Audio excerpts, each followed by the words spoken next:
You ask Tiger to solve. This deals with linear equations with one unknown. The final result is y equals 10/11. Let's solve it step by step. Simplify the expression. Simplify the arithmetic. Group all constants on the right side of the equation. Subtract 30 from both sides.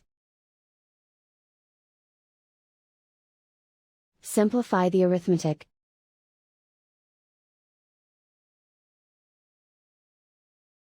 Isolate the y. Divide both sides by -33. Cancel out the negatives. Simplify the fraction. Cancel out the negatives.